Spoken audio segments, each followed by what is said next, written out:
Broadcasting from Hollywood, California. It's grants-rants, Hollywood Talk. The ranting continues with Ben and Ronnie from Watch What Crappens. We're looking at the big news coming out of Bravo, from New York Housewives to Denise Richards. Is Lindsay Lohan really the new Lisa Vanderpump? We're looking at TV shows that are coming to an end and the state of Real Housewives. Here we go. We're back.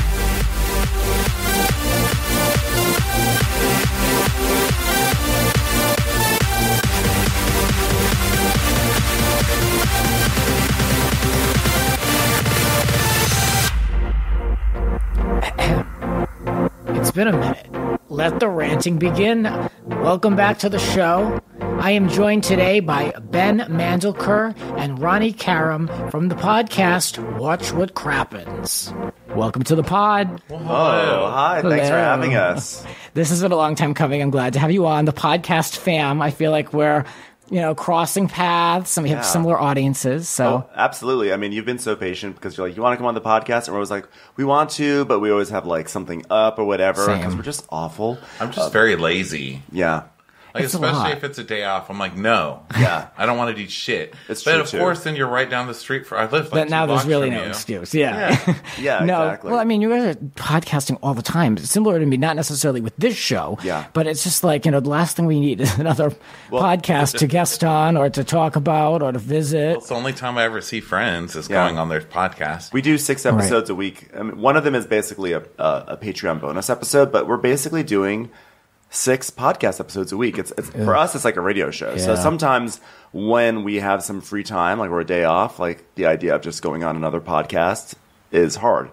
But we've also recently been like, we are such prima donnas. Like, it's not that hard to go on a podcast. Yeah, it's so fun. Because we do this all the time. We love talking about all this stuff. I don't know. Can we curse on your podcast? Yeah, go ahead. All this shit. Too late to ask. Yeah, let's do this. So over the summer, a lot of news has broken. We'll cover some of it here, very important things.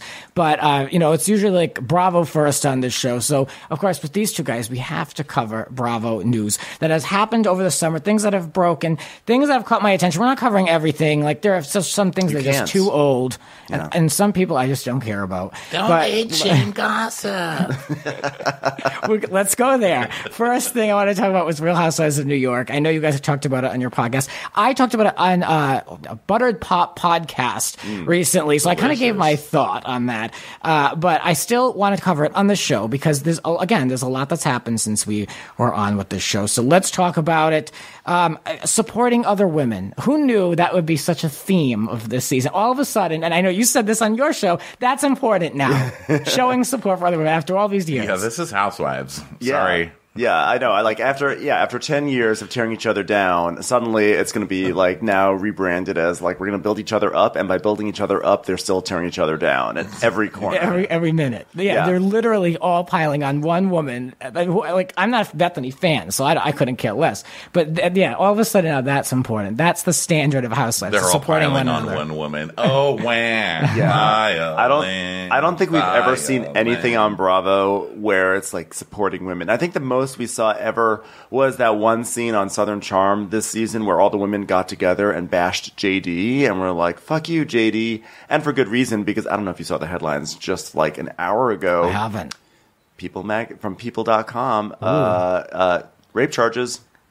Like rape. Wow. Yeah, like it's bad. Like drugged, roofied, like it's bad. And so like that was a good moment of women standing up for other women, but then the woman they were standing up for was like, don't stand up for me.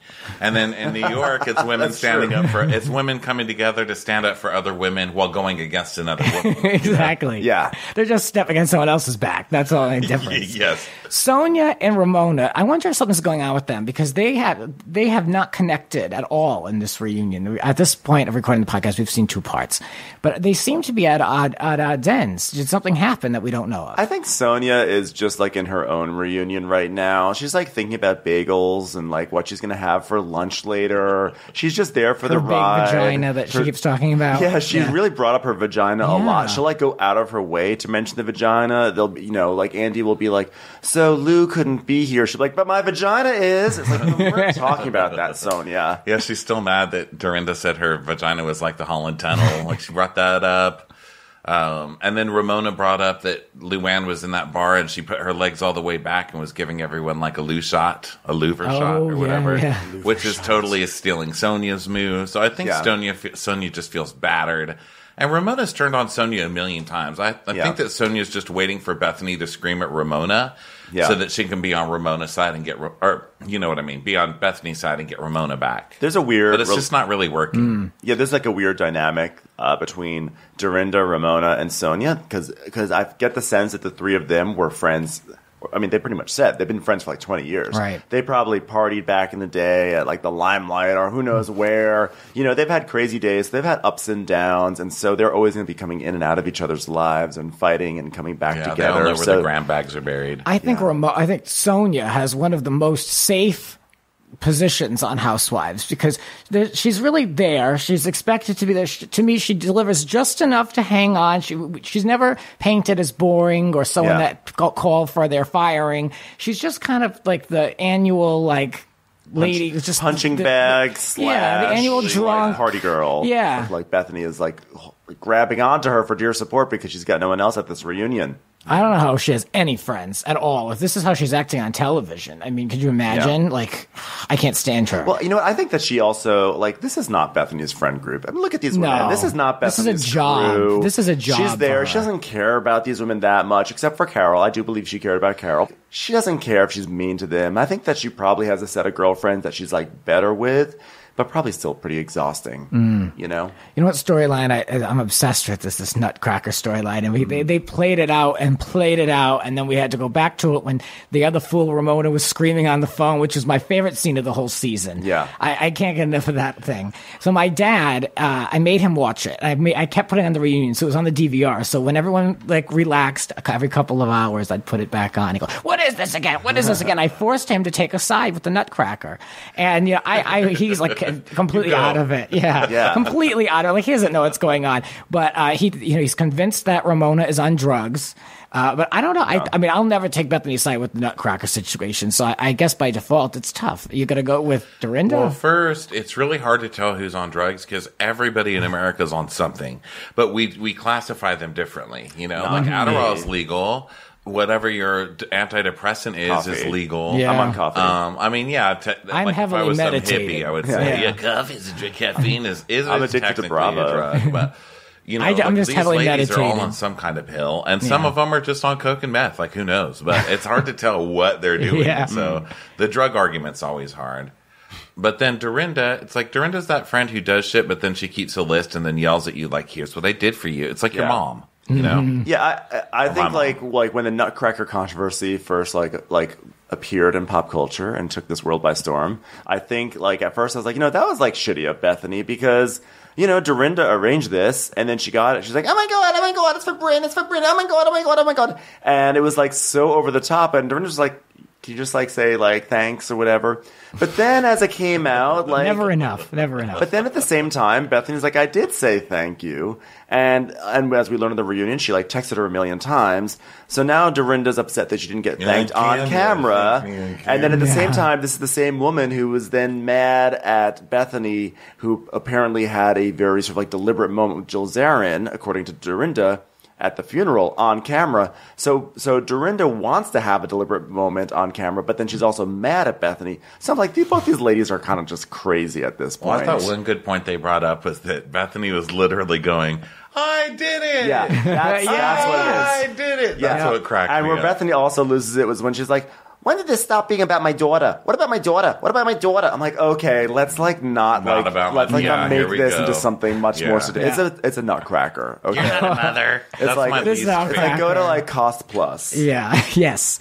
This whole business of Bethany being Lou's mouthpiece, I would never, ever have her serve as my mouthpiece in court, on a reality show, at a reunion. The stuff they've said about each I know they've all said things about each other, but Bethany, I guess if you look around the couches, who would be best? For Luann, it would have to be Bethany. Look, if you have Ramona would be like, well, this is the news. Luann fell off the wagon, but that's just what she does. She's not doesn't have control of her emotions. She's a very bad woman, a bad mother, and honestly, she probably stole from those kids anyway. And so it's like, whoa, no, Ramona's she not did. good. Well, we saw how Ramona would be the spokesperson. You know, she's like, I'm surprised it wasn't page 6. I saw the thing on that thing, and the ankles were behind the head, and they had to escort a radical. So bad.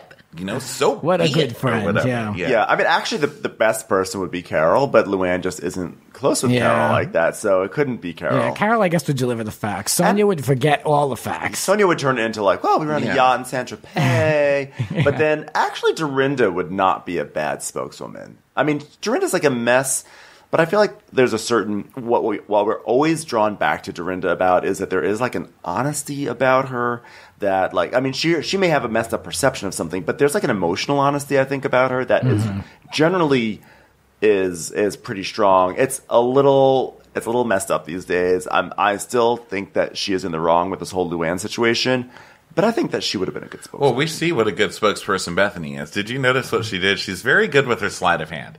And he said, what would Luann want you to say about this? And she said, well, she'd want me to say that this wasn't about a kid suing her, that of course she's going to pay her kids, she's not stressed out about her kids, blah, blah, blah, blah, blah. She loves my skinny girl jeans, they fit us so well in rehab. Yeah. The bolero cut's really working for her. And then, within the same hour, they come back to it, and she's like, he goes, well, why do you think she fell off the wagon? It's just because the kids are suing her, because, she just like totally betrays her, like within the same hour, but she does it all so quickly and with the same tone of voice. It's like Bethany gets away with everything. I have to say, like reading the internet, smart. The internet is going just sharp. insane. She even talks with loose kids. I talk with Noel. I met with him. I have all the news. And I was like, oh, like you're really involved for someone who's a year ago calling her a loser and a whore. Yeah. I mean, you're going to, the kids on the cell phone when the mother's in rehab? It's a reunion? That's why Ronnie's going to get mad. In a weird way, I do feel bad for Jill Zarin because Bethany can pivot so much. No, Bethany's pivoted. She'll be screaming at someone one season, and the next season they're best friends. And Jill Zarin was like, all right, so we fought this season, so we'll be friends next season. And then Jill just gets left in the dust. I guess I don't feel bad. I just think it's funny. Yeah, Jill earned it. Kim Richards is going to be on the very prestigious WE TV show Marriage Boot Camp Reality Stars, where she's going to be revealing a secret boyfriend of 6 years. Yeah. Have you seen anything about this? Have you watched this? Yes, well, I read the article that you sent us to read. Yes. Kim is just so still completely out of it. Yeah. They show a picture of him kissing her, and she's making that face when she's drunk. And she's like that's the sound of her picture, people. And then the guy's like, well, Kim came and asked me to do it, and I said no. But then the network called, and they said they really wanted me, and I was so flattered that I was like, yes. And I was like, look, I've seen nothing about you, but you sound like every queen I know in this town. I was like, good luck, fake. I wrote down the same thing. I wrote the biggest red flag that he would even do WE TV. Yeah, and if their relationship has been hidden and private for 6 years, why is WE TV the thing that's going to make him come out of the Kim closet? Right? It feels weird. I feel like he's like her mechanic. I think she's like, yeah, we've had a relationship for 6 years. I started taking my car to his shop. Yeah. It's like something like that. Well, that's Kim.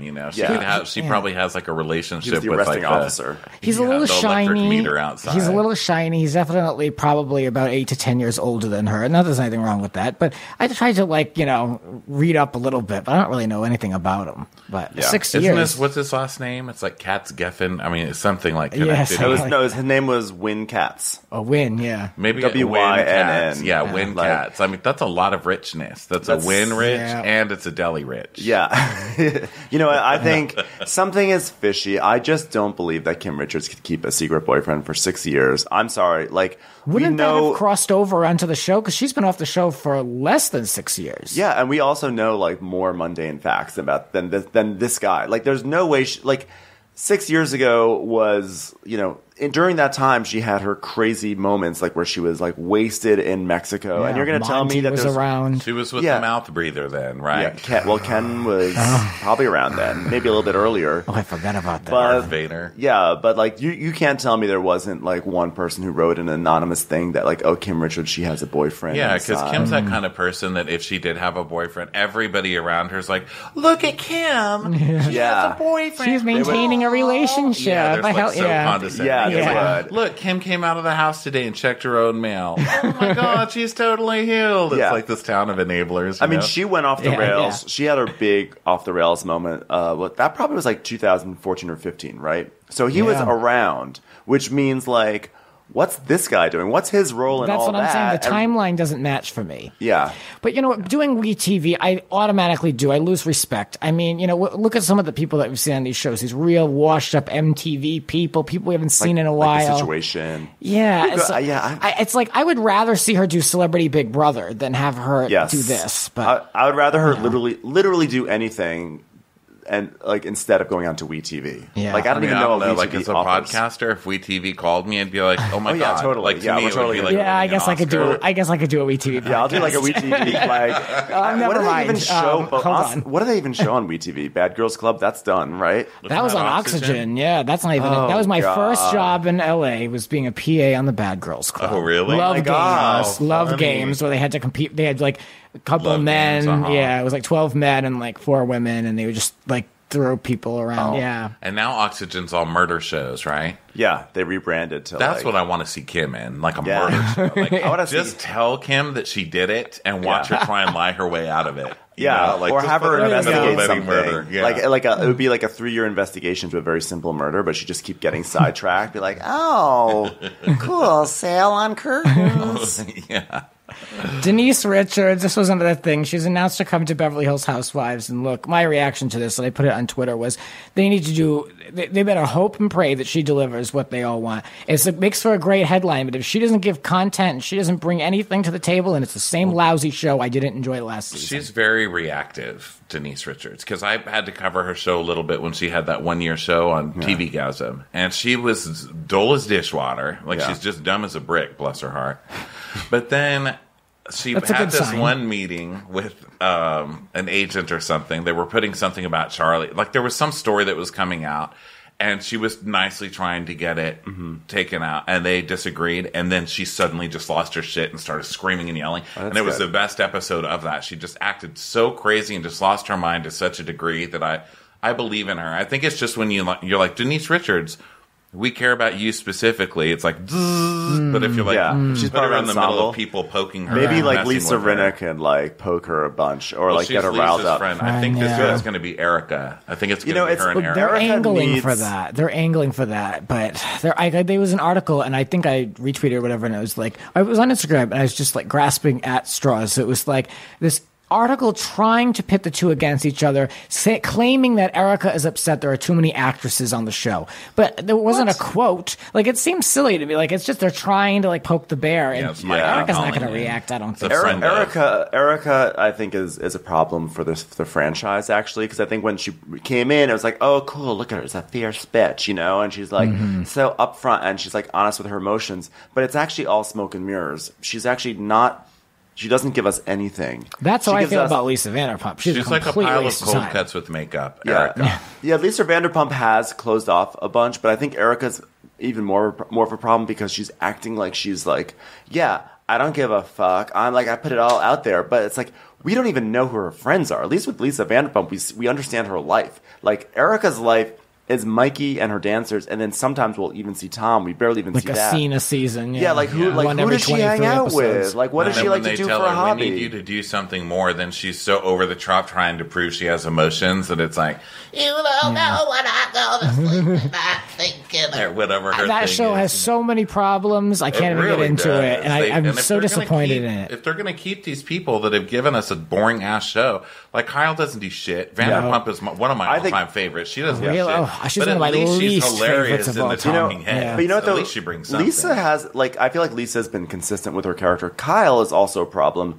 because we all will always remember season 1 Kyle, and Kyle is so fiery. She gets nasty, she gets mean, she's been producing herself. She's been producing herself for the past several seasons, and she's holding back. And I have a theory in general with any reality TV cast that if you have even just one person who is overly producing themselves and not giving everything, it poisons the well, and it's more because it's depriving us of potential experiences. If someone's just being themselves and acting honestly with like their honest reactions, etc., then that's an opportunity for other people to like get mad at them or like be engaged with them in a way that we're not getting. And so we're being deprived of content. It looks like production is really stepping in this year because they just started shooting, and you can see all the articles coming out are obviously. I mean, I think production is like calling the tax people on because Mauricio's being sued for a shady deal, which is being brought up secretly by Vanderpump, but coming through Dorit. Then PK's being sued again, this time by a casino for a $3 million marker. So Kyle is going to be on the defensive because Kyle's whole thing is that business, and they're going to love watching her crumble. And Teddy, she is like making toast, and all right, she's DVR. It's very exciting. I really do have contempt for her. I do not like her. I think she's the most boring. I really don't have any interest in her whatsoever. I know Eileen didn't do as much. I loved her. I loved her too. And she held that position well, I think. And she was classy and she was successful. And to me, she was a household name. She was the beginning of the downfall. That's when it really started getting so boring. But I don't know if it was linked to her. I don't know if it was. I just think it was the time. She could never let anything go, and nothing even had anything to do with her. She was trying to be a Vanderpump mastermind, and she really did get Rinna to do whatever the hell she wanted. But Rinna will do whatever you say. Like you pop her on top of the head and point her in a direction, and she'll be entertaining and fantastic and fight whoever She's like, okay, I hate her now. Okay, I hate her. She's got a disease. Like she'll do whatever. There's so much work to do on this show. I think Erica is the downfall. Honestly, I think Eileen was great. Eileen was had a vibe. She was sort of like a classy vibe, and she was just a different. She had things going on. Happening. She was an international name, and she was in the mix. She was tangling with Lisa. And she had this thing with Yolanda. So, like, I think that when we had Erica come in and Yolanda left, and I don't know, the show sort of like seized up, like nothing. It started to slow down, and then this season it really like came to a halt. Teddy, I mean, I actually in the beginning thought she was super boring, but I grew to like her. I grew to dislike her even more. Yeah. I can't stand her. And the more I saw her like try to get out of things and complain. She was going on these great trips, and all she did was bitch every week. I just rejected her. Yeah, I think that basically, I'm hopeful that Lisa Rinna is going to be like classic Rinna this season because I think she took a season off to be like, you know what, I'm tired of being the one that brings the drama, and probably it was like a tactic to be like, okay, like. Look what happens when I'm chill, so now pay me more. Yeah. So I think that like she's gonna be like that idea. Yeah, I feel like she's like, look what happens. Work in real life. In real life, if you don't work, you get fired. But I think that she's like, okay. Thank you for talking me back to reality. Yeah. I'm already pissed because there's a huge missed opportunity here with this Tori Spelling, who's hired Teddy to lose weight. Apparently, they put Tori on an all egg based diet. Yeah. I mean, what the worst thing could you imagine to be on? Doesn't she have enough children? Like, let's stop focusing on eggs, Tori. Thank you. Yes.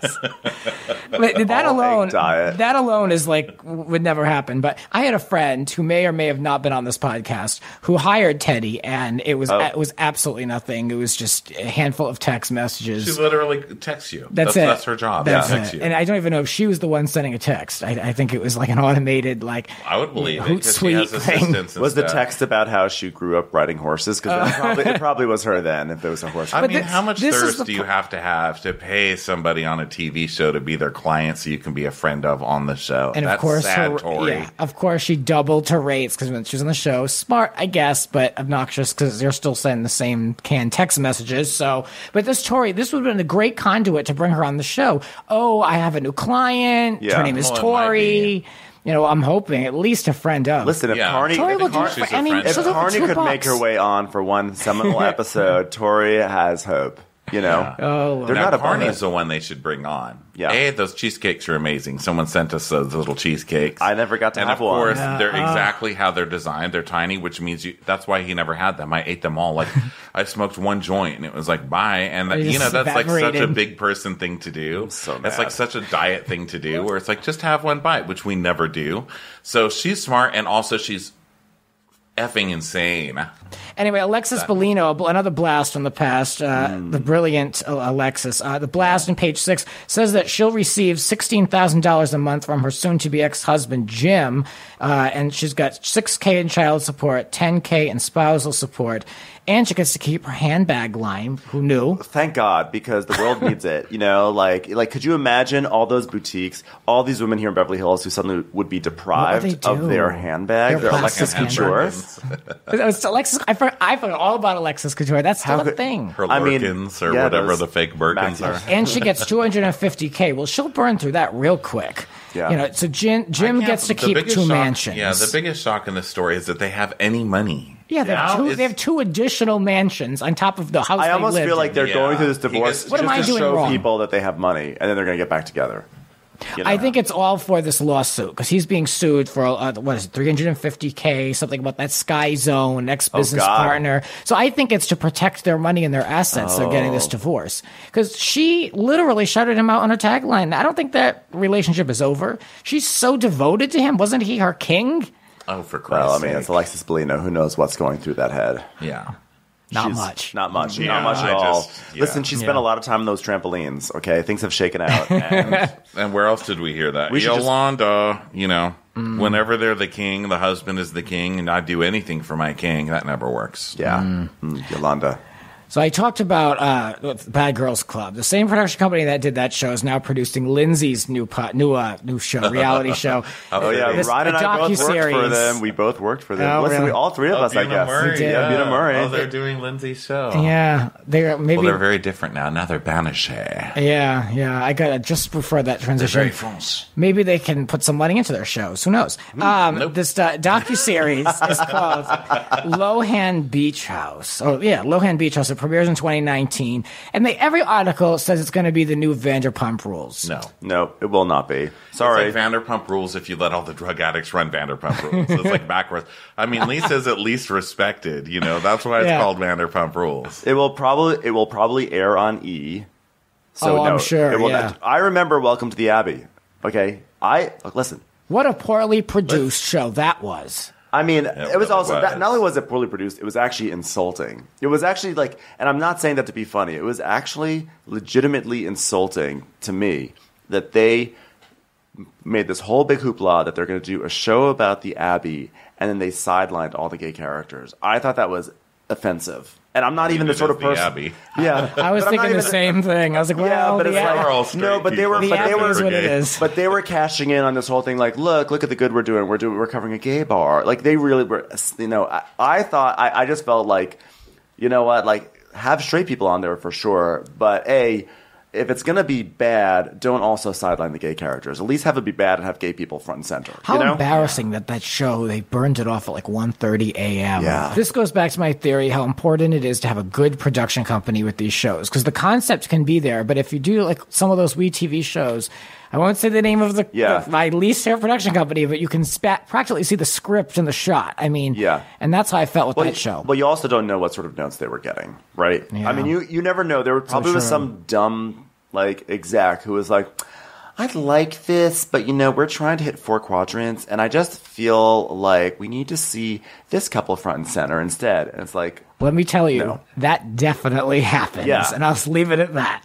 That poor low-rent Sheena. I mean, Sheena is low-rent Sheena. You know what I mean? It's hard to go to the what do they call it? The Faded Glory, the Walmart version. Yeah, the girl who couldn't open champagne, trying to run the VIPs. I mean, that shit. Nevertheless, anyone listening to this show knows, I have a picture of her at my home. I love Lindsay. I'll be watching this show, whatever it is, and I'm excited for it. I want to see what's going to happen. I want to see what Lindsay's like in control for once, just for once. I'm not invested. I feel you gotta show up to work. I get nervous about reality shows that are based on celebrities. I find that they're overly produced and they're really fake.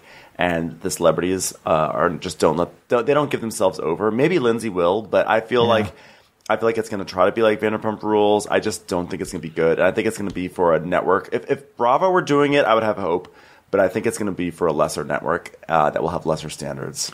Also, I used to cover Living Lohan about her mother and sister. Oh, and that was one of the most depressing things. Why? Because that was one of my all-time favorite shows because it was so bad. That's why I loved it. Yeah, I wrote 10-page recaps for it. I had to be obsessed with it. For me, it was appointment just TV. Just to see where she comes from and shit, like the horrible human being her mother. The mother. I mean, the mother is one of my all-time favorites. For all the wrong reasons. I'm in on the joke, listeners. But like for me, like that was just appointment TV. Yeah. Cody running around. The build-up for one, like it wasn't even a FaceTime. It was a speakerphone phone call with Lindsay on the last episode in a minivan. Yes. Like that was the big finale of the scene. She lost that house, you know. Did Lindsay is this show? Did Lindsay start her beach club for the show, or is the show documentary? Did she open it up independently? There's some gray space because she has other clubs, like Double L Lohan. Like she's got a few, but the Mykonos one seems to be kind of centered around the show. Okay, guess who's already been there? Ramona Singa. It was on her Instagram. Ramona Singa was there with Vicky Gunvalson. She was a great friend of mine. Oh, talk about difficult. Can you imagine serving those two at a table? Yes, actually.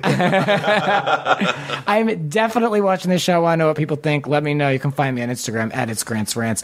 And when we come back, we're going to be talking more with these guys. We're going to be covering TV shows that are going away. And I want to know what we're watching, what we care about, and what's time to just send off. Like, let's get rid of some of these shows. So we'll be back in a moment. That and a lot more. Now this. Reimagine the way you decide to watch TV. If you're looking for under-the-radar movies and TV shows, there are endless options over on reclist.com. Well, if you like discussing shows the way I do with friends and even through podcasts, this is the way to go. Head on over to Reclist. It's a social media site for TV and movies. Reclist helps you personalize and streamline your viewing experience. There are so many options out there right now on what to watch, I can barely keep track. This is the answer. You can discover new titles and share recommendations, and you can store everything you want all in one place. Like and comment on your friends' recommendations, see what they're into, see what titles are trending, and you can keep a rec list with titles that you want to watch. That way you don't forget where you left off or what you're planning to watch next. Head on over to reclist.com, REKLIST/GrantsRants. You're listening to Grants Rants. Subscribe and spread the word. There are a lot more rants to come. Listen anytime on all major podcasting platforms. And now, back to the show. And we're back with Ben and Ronnie from Watch What Crappens and a lot of other podcasts. You guys have done so many shows. A lot of things. So, yes. Welcome back to the rants. Of course, I cough right after you press record again. It's whatever. Like that. Look, listeners, I'm asking you, I rarely ask anything if people listen to the show, but if you could rate this podcast and leave a review, there's a theory floating around that if you rate these podcasts so many times in a short period of time, like if you get so many reviews, then somehow there's some algorithm that puts you in different places. So now that the show is back, I'm like unashamed to be like, I want to get the show going again. And, you know, not that anything happened, but now that I'm away and now that I'm back, I want to really try to push this. So leave some reviews, please, and let's see if we can get anywhere with this. I'm testing this theory. You can do it. I have faith. So let me know if you're leaving a review. It's an Apple podcast review, and you can always leave a review if you're listening in another medium. But through Apple Podcasts, there's this thing, and no one can confirm it, and this is a good guinea pig to test out. So let's try it. So please, you know, especially if you listened for a while, the show is turning now 3. It's actually is 3. So, you know, you've listened long enough to leave a good, honest review. So let me know. All right, let's get into this. TV shows that are ending. There's some big shows. And I want to know if any of these shock you, if any of these are affecting your TV viewing. Veep, anyone care about Veep? Does anyone watch? I have been watching belatedly. Like I'm on season 2. So oh yeah, you're a little behind. So right now I love it. But I'm not invested too much in whether it has like another season, like if it goes to season 6 or 7 or whatever it is. You have enough shows to binge anyway. I have a journey ahead of me, so I'm okay. I don't watch a lot of comedies because I laugh all day, so I'd like to be miserable the rest of the day. So you're watching like Black Mirror? Is that all like of those? Yeah. I watch like some of the other ones on that list, like all the dark ones I watch. But Veep, I'm like, I've seen it a few times. It's hysterical, which is infuriating. So I stick to murdered people. So I mean, I will say there's like a real lack of funny comedies, like truly funny comedies, not ones that make you go, huh. Isn't that clever? Wow, what a what a thoughtful, pensive moment that's happening on HBO. Like a truly funny comedy. So I guess I would say I'm actually sad that it's ending because I feel like we need to have better comedies, and Veep is one of the top comedies on TV. I really tried to get into the show. It just didn't click with me. Sometimes when it's too many seasons and you're going back too many years, I like to watch things that are current. And I feel like it's just too old now. It's also politics and like what idiots politicians are, which is so true and like really so depressing. That's another thing. My life is filled with enough moronic politicians. But that said, every time I've watched that show, I've cracked up. Yeah. I'll probably watch it when I get the flu one day. That's how I watch everything. Yeah, I watch everything on a plane. That's what I watch. And it's the only way I'll watch a movie. It's just I don't go to the movies. Yeah, I do watch things on planes. I've been watching.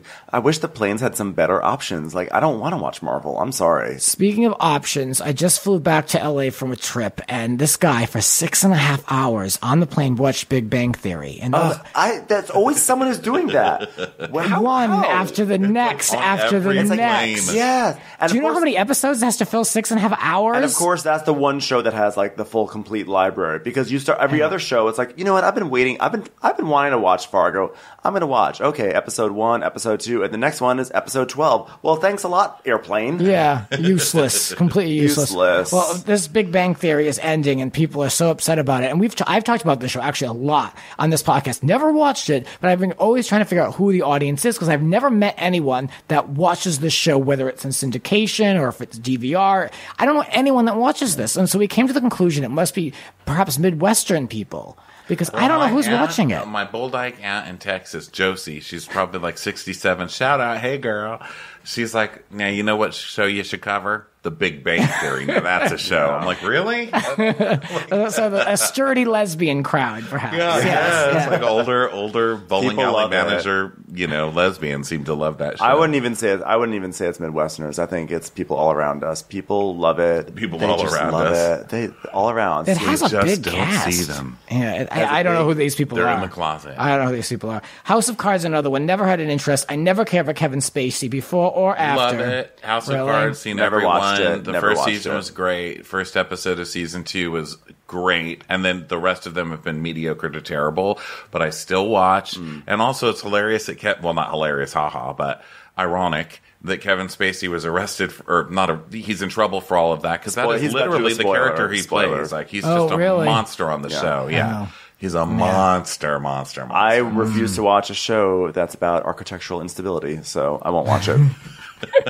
What does that mean? House of Cards. Oh. Just trying to do some structural humor. Right over my head. Shout out to the engineers. Right over my Ronnie's head. aunt. The smarter listeners will get it. I won't. That's fine. Cousin Brian, that was for you. Game of Thrones. Okay, so wait, I have something to say. Either one of you come for Game of Thrones. I'm not. I'm actually trying. I'm not coming for it. I'm actually trying to go to it.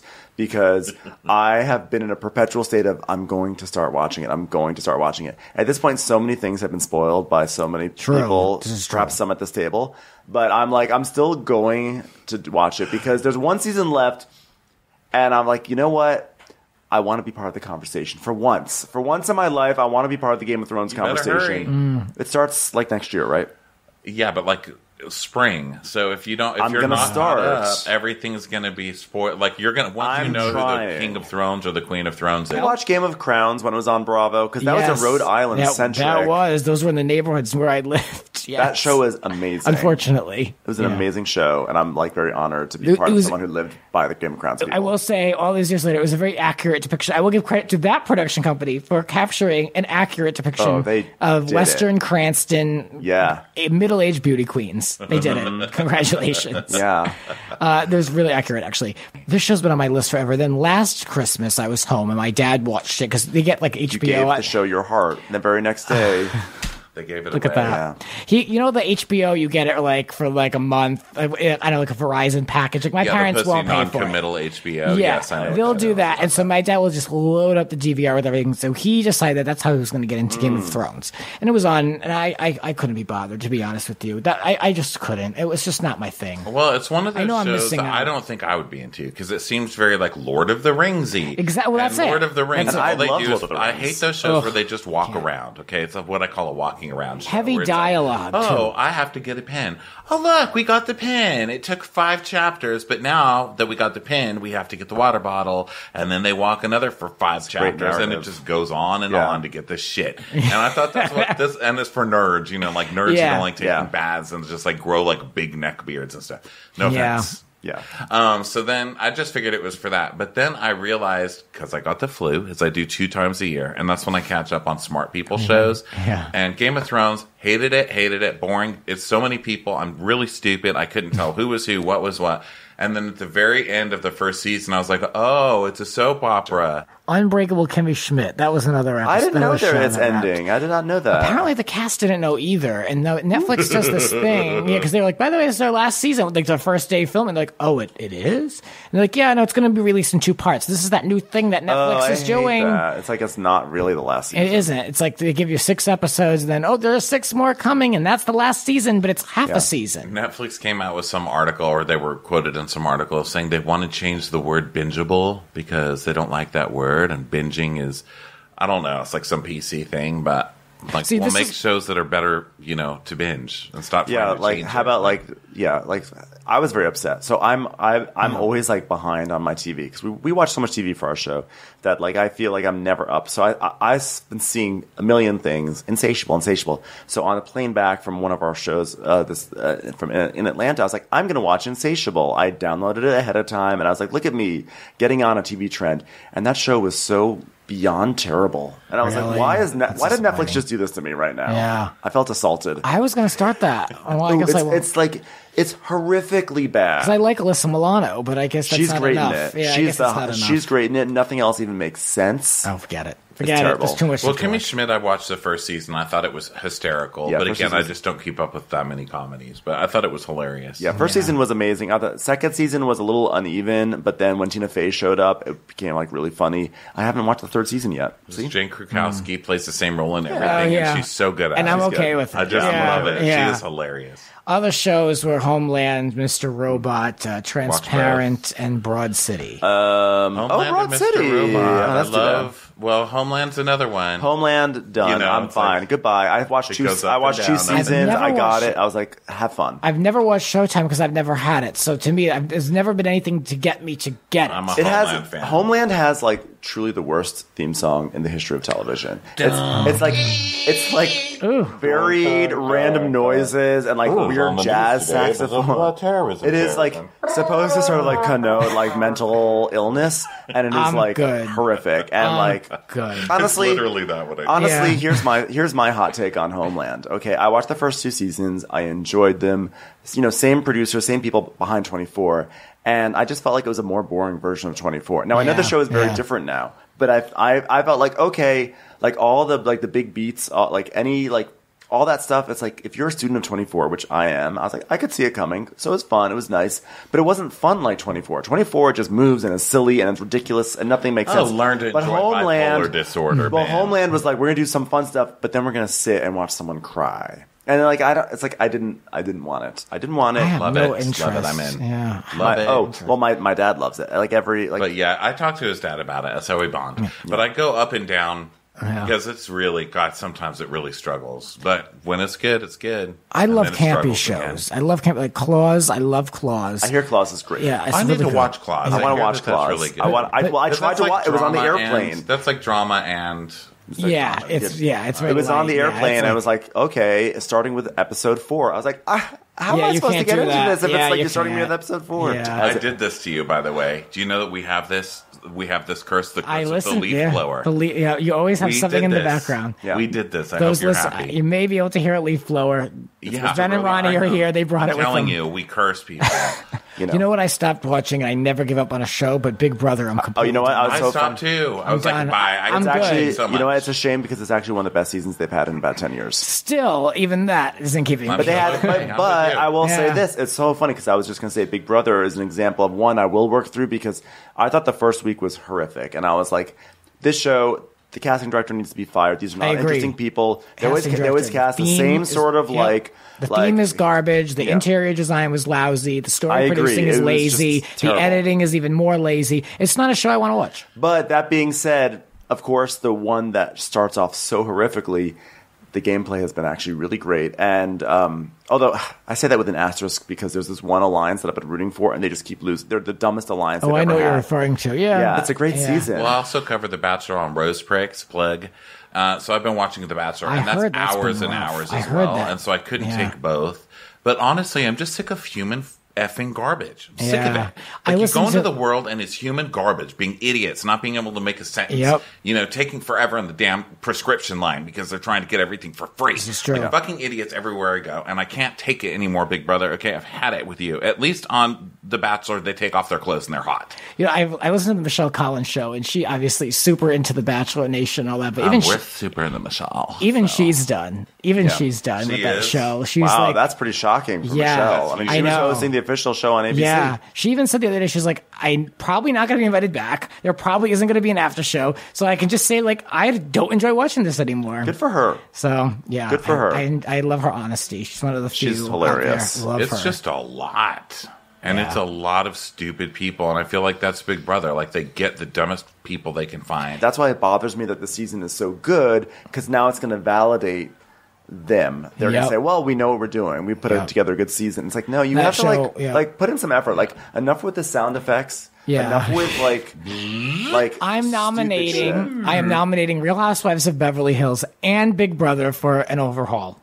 This has been my rant of the day. Like, it's my unofficial rant of the day. But both those shows need work. Fair. I don't want them to go away. Beverly Hills, Beverly Hills has always been one of my favorite Real Housewives. Atlanta and Beverly Hills are my favorites, and I truly believe in Beverly Hills it will come back. They will. I think this year they're all going to get called out on their shit. All the other housewives, with the exception of Dallas, are like, they have to be scrambling, like, because it's just making everyone look so bad. I mean, New York gets better and better and better, like, season after season, and the fact that it is so like this is this season there was not a single bad episode. It's shocking. We've never had that happen before. True. Like, every episode and every character is important. Every character is doing something interesting. Everyone's doing something hilarious. Even the worst episode is probably the Tinsley Eggs episode, and that was still hilarious.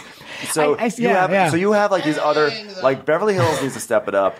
Orange County needs to step it up. It looks They've like had to trying. for a long time. That show is so hit or miss. Sometimes the episodes will be good. OC. Sometimes the episodes will be like, okay, I feel like it's moving in the right direction. Yeah, I mean, it's better than it was. Potomac stepped up.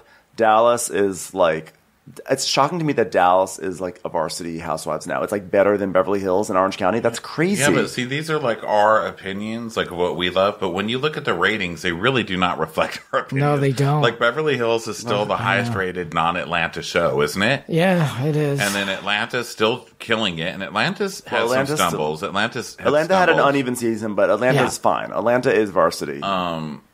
Potomac hasn't really come up that much, and I can't stand that show. I like Monique Samuels, New York but I really can't doesn't do that well. New York is a masterclass in not just Real Housewives. It's a masterclass in reality TV in general. It's showing like this is what like women who are supporting women, like women who women who are like.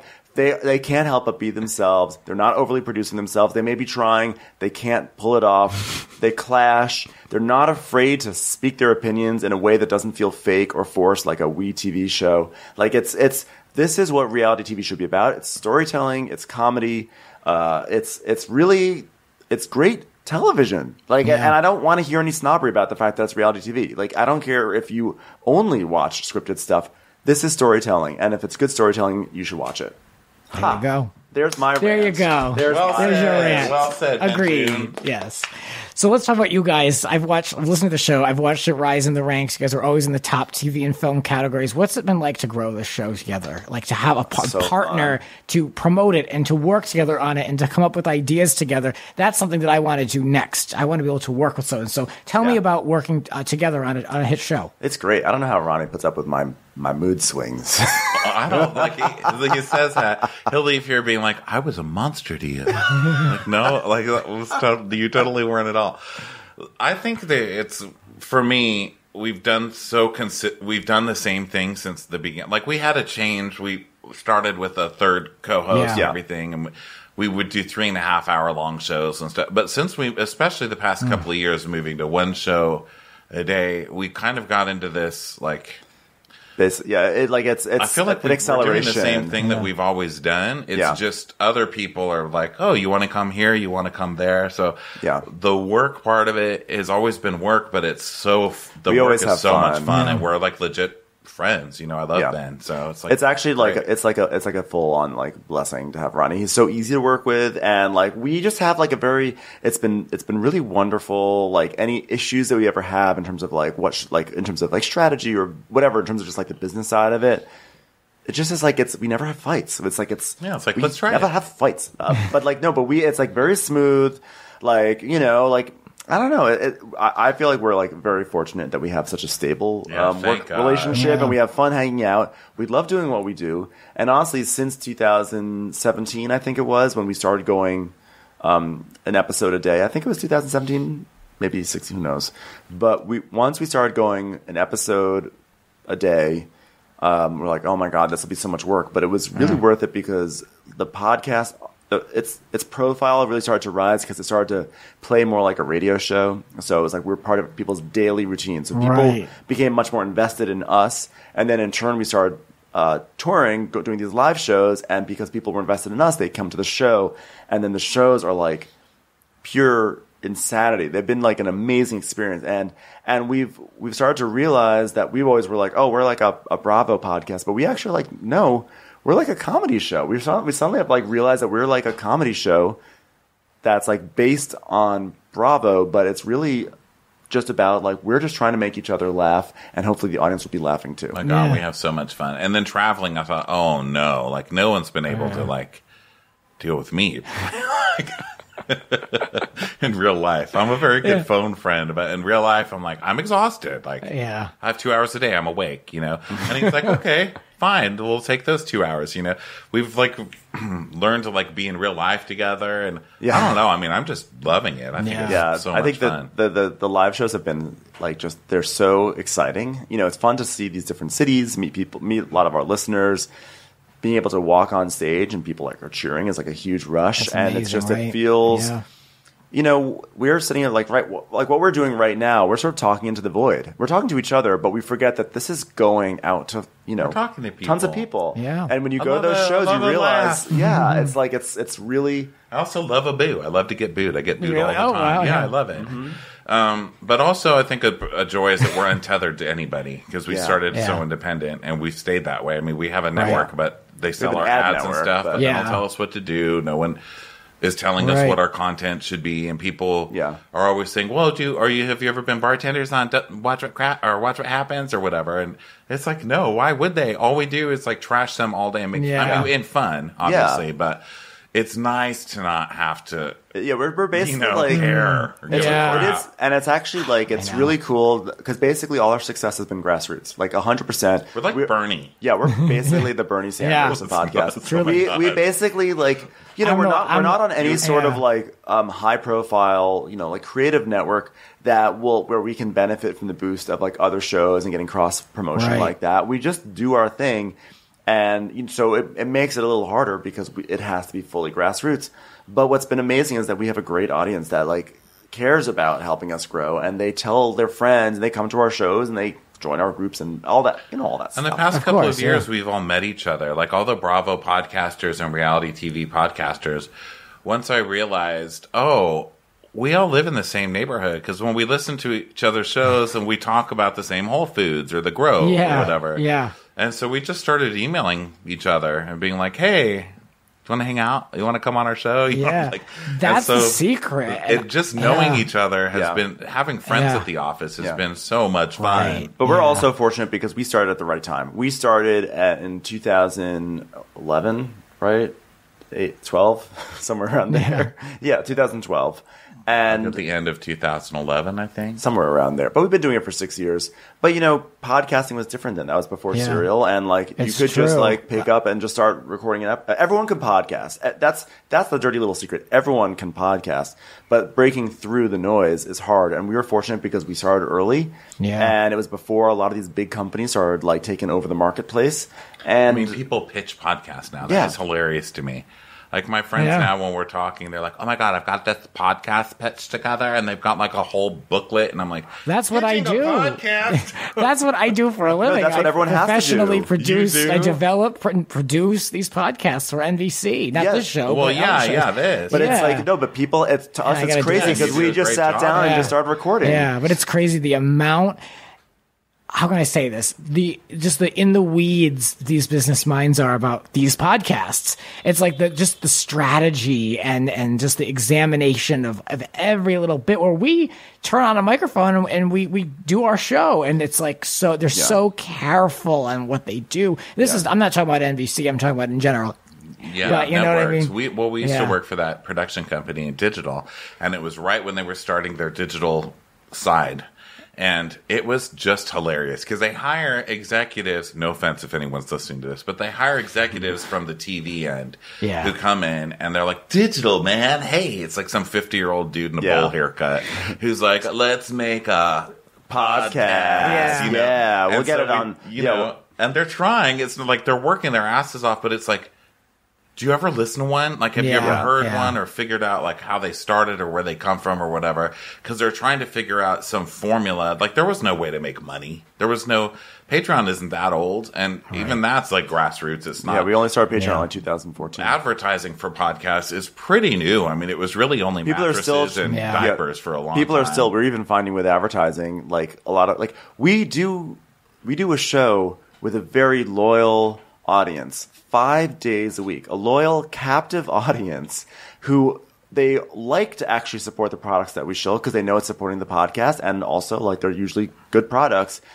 And there are big companies that do radio buys. They'll spend all their money on radio, and then they're like they reserve just a tiny bit for podcasts, and they're like they don't understand the power that like podcasting. It's like you advertise on podcasts. People hear this stuff over and over and over again every single day. And they're like, it's like on radio, you just switch to another radio. But like on podcasts, you just sort of sit through it. Maybe you might fast forward. See, the old mindset is they want numbers of ad impressions. They want to know that not only did this episode get this many downloads, but this many people listen to their own ad. And that's why there's such trepidation to get into it. They don't understand how, like, when you hear the same thing over and over again on a podcast, it becomes part of like the podcast that podcast sort of like ecosystem or the inside jokes. Do you remember with Serial?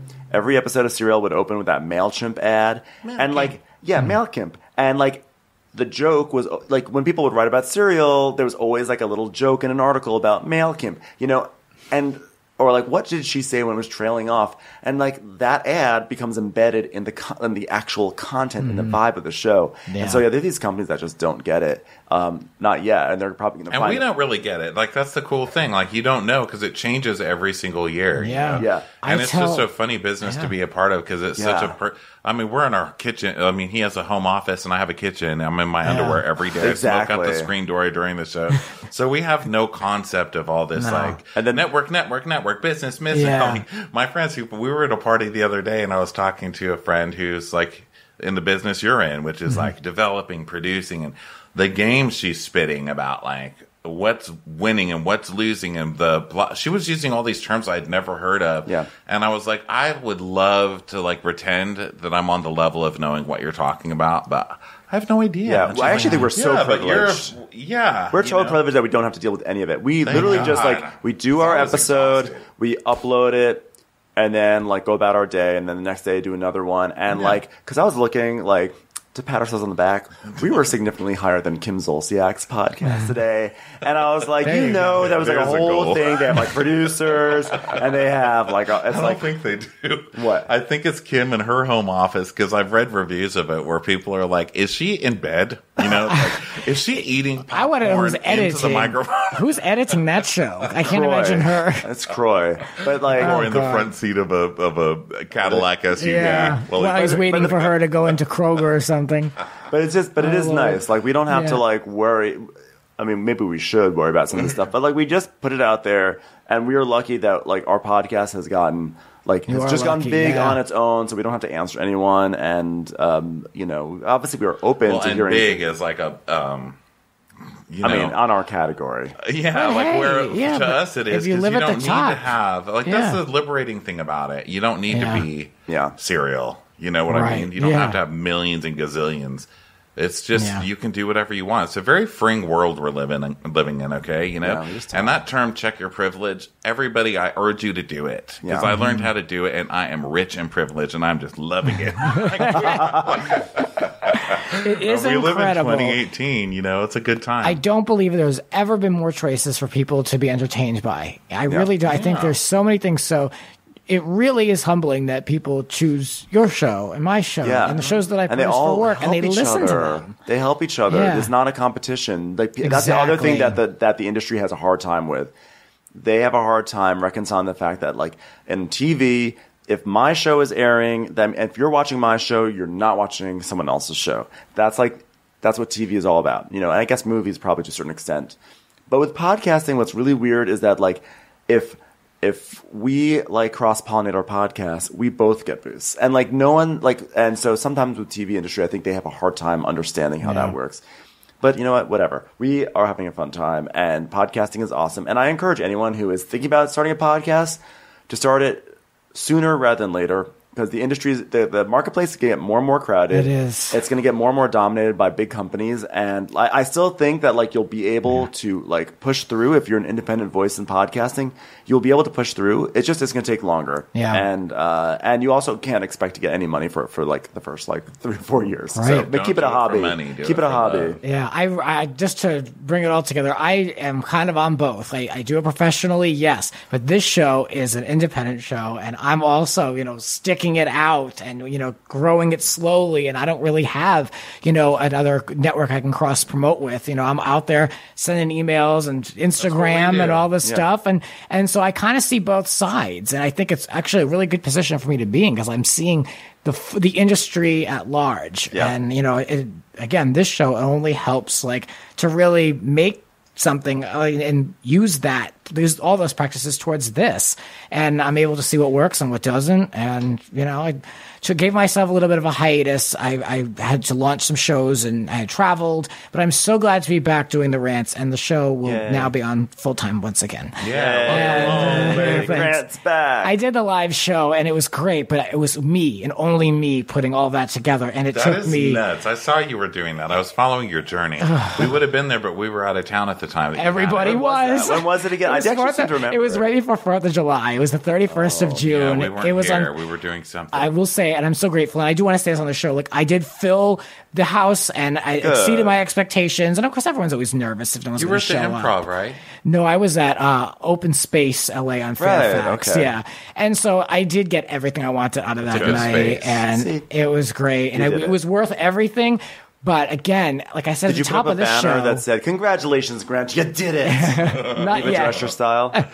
However, like I said at the beginning, it really is only me, and I long for the day when I can have a producing partner and a co-host, and that's not what this show is about, but that's what the future will be. Listen, you gotta fivel it up, get into the windowsill, and just start singing somewhere out there, okay?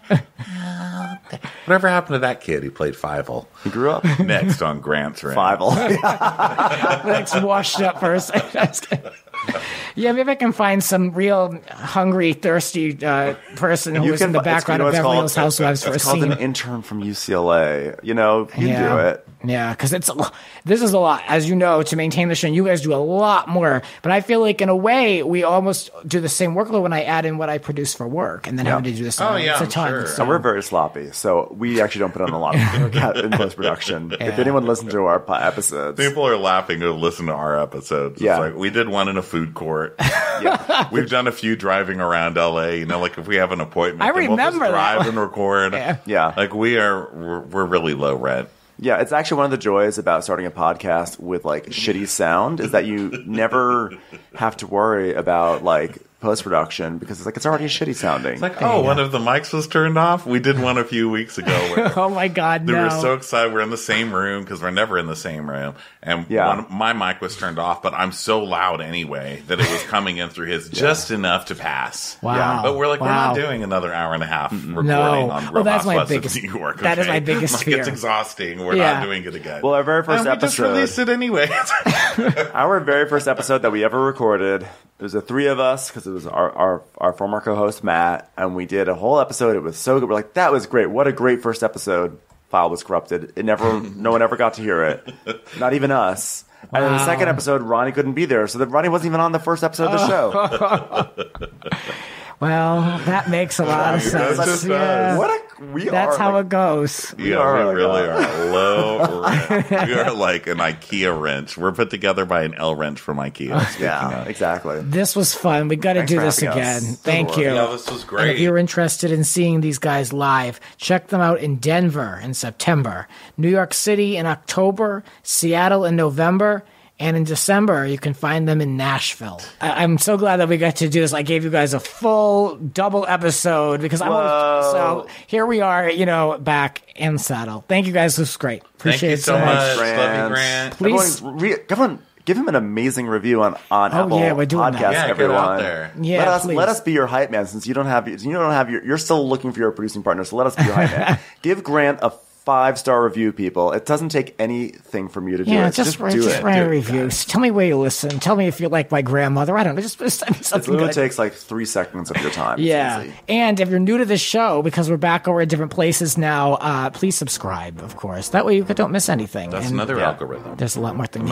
That's actually the most important one. Subscription. So subscribe also. Hello. Yes, get them up in the rankings. Yeah. Thanks. Yeah. We got to get Thanks, man. Gotta keep it moving forward. Thank you guys. And we'll be back with more rants. This has been Grant's Rants. Support the rants on Patreon at patreon.com/GrantsRants. Follow Grant on Twitter and Instagram at It's Grant's Rants. Cover art created by RHONY. Voiceover by Original theme music by Alexander Arntzen. The Grant Michael Collection.